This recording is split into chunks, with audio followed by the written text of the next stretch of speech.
Hello everyone, welcome all joining in. मैं sending angel स्वागत करती हूँ आप सबका अपने channel twin flame couple ascension पर। आज जो है हम करने जा रहे हैं हमारी लव लेटर रीडिंग। जिन सबको भी नहीं पता लव लेटर रीडिंग क्या होती है, तो मैं अपने दूसरे चैनल पे भी बहुत पोस्ट करती थी, जो लोग मुझे पहले से जानते हैं। तो मैं इस चैनल पर ये पहली बार पोस्ट कर रही हूँ लव लेटर रीडिंग। तो मैं आपको बताना चाहती हूँ कि लव लेटर रीडिंग एक ऐसी टैरो रीडिंग होती है जिसमें आपके पार्टनर की तरफ से जो भी चैनल्ड मैसेजेस आते हैं वो हम लेटर की फॉर्म में रीड करते हैं। जैसे कि आपके पार्टनर आपसे ही बात कर रहे हैं। वो रीडिंग की फॉर्म में, गाइडेंस की फॉर्म में मैं रीड नहीं करती। मैं रीड इस तरह से करती हूँ कि जैसे मैं एक फ़ीमेल हूँ, तो जो मैसेजेस आपको मिल रहे हैं वो एक मेल की तरह है, मेल की तरफ से मिल रहे हैं, आपके पार्टनर की तरफ से मिल रही है। ठीक है, ये जेंडर स्पेसिफिक रीडिंग नहीं होती है। आप चाहे मेल हैं चाहे फीमेल हैं, ये आपके लिए जो है वो रीडिंग वैलिड रहती है। आप जब भी ये रीडिंग को देखें, टाइमलेस रीडिंग्स है, जब भी देखेंगे आपके लिए वैलिड रहेगी। आप ये रीडिंग को ओपन करते ही नहीं अगर आपके लिए इसमें कोई डिवाइन मैसेज ना होता। अगर आपको डिवाइन ने इस रीडिंग की तरफ जो है डायरेक्ट किया है, इसका मतलब आपको कोई ना कोई आज इससे मैसेज ज़रूर मिलने वाला है। तो आइए देखते हैं कि आपके पार्टनर की आपके लिए क्या फीलिंग्स हैं।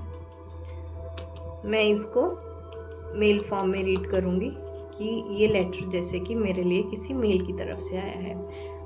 आप मेल हैं तो आप इस रीडिंग को ऐसे समझेंगे कि ये कोई फीमेल या आपके पार्टनर, चाहे मेल हो फीमेल हो, वो आपसे ऐसे बात कर रहे हैं। मैं जानता हूँ कि मैंने तुम्हें इस जर्नी में बिल्कुल अकेला छोड़ दिया है। मैंने वादा तो तुम्हारे साथ किया था कि हम हमेशा साथ रहेंगे, साथ में ही इस जर्नी को कवर करेंगे, लेकिन आज मैं तुम्हारे साथ नहीं हूँ। लेकिन मैं ये देख पा रहा हूँ कि तुम बहुत ज़्यादा स्ट्रांग हो गई हो।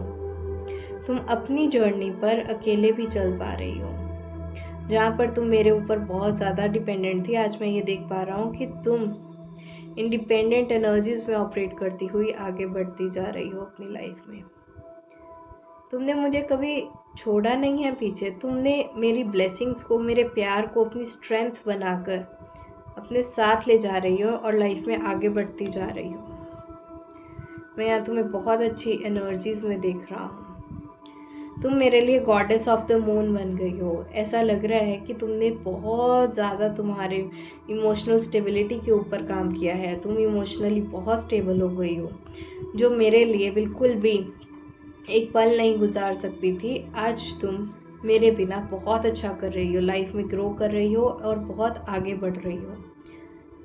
तुमने अपने इमोशंस को स्टेबल करना सीख लिया है, अपने इमोशंस को कंट्रोल करना सीख लिया है, और इस बात के लिए मैं तुम्हें बहुत बहुत बहुत रिस्पेक्ट करता हूँ।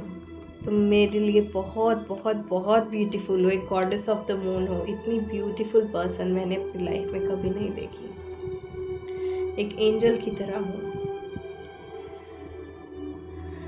तुमने बहुत पेशेंटली वेट किया, मेरा डिवाइन टाइमिंग का वेट किया, बहुत पेशेंस रखा कि हमारा जो रिश्ता है वो डिवाइन की प्रेजेंस में ही बना है और ये हमेशा ऐसा ही रहेगा।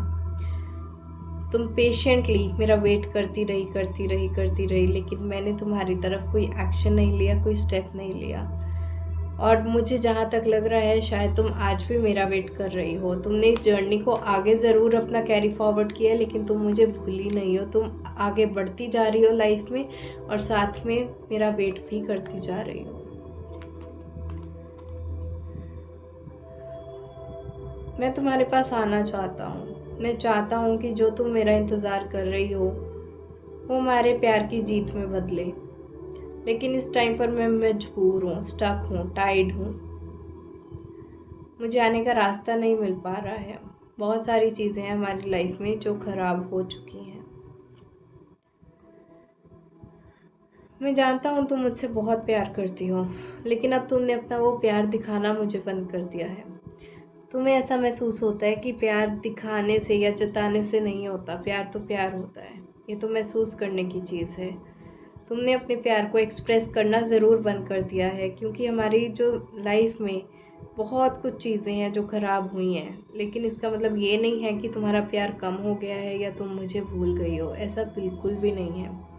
मैं जानता हूँ तुम आज भी मुझसे बहुत ज़्यादा प्यार करती हो।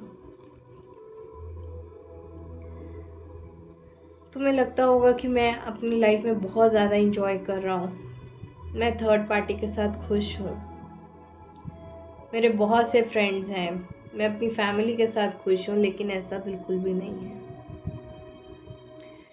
ये जो दूर से चमकती हुई दुनिया तुम्हें दिखाई देती है, असलियत उससे कुछ और ही है। ये दिखावे की दुनिया से अपने आप को खुश दिखाते दिखाते मैं बहुत ज़्यादा थक चुका हूँ। मुझे ऐसा लग रहा है कि मैं एक फ़ेक लाइफ जी रहा हूँ, एक फ़ेक ज़िंदगी जी रहा हूँ। तुम मेरी स्ट्रेंथ थी जो आज मुझसे दूर है। मुझे समझ नहीं आ रहा कि मैं इन सारी प्रॉब्लम्स का कैसे सामना कर सकूं, अपनी स्ट्रेंथ को कैसे वापस ला सकूं और कैसे तुम तक पहुंच सकूं। मुझे इस टाइम पर बहुत ही लो फील हो रहा है। मुझे ऐसा लग रहा है कि मेरे पास पंख होते हुए भी जैसे मैं उड़ान नहीं भर पा रहा हूँ तुम्हारे पास। मैं फंस चुका हूँ।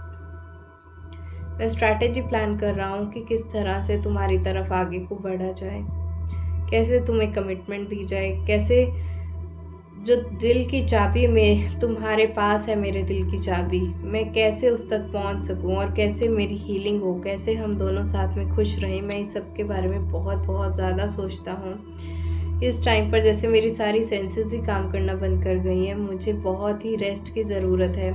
अकेले में बैठता हूँ, शांति में बैठता हूँ तो सिर्फ़ और सिर्फ मैं तुम्हारे बारे में ही सोचता हूँ। तुम्हारे तक आया कैसे जाए, मैं उसके बारे में ही सोचता हूँ।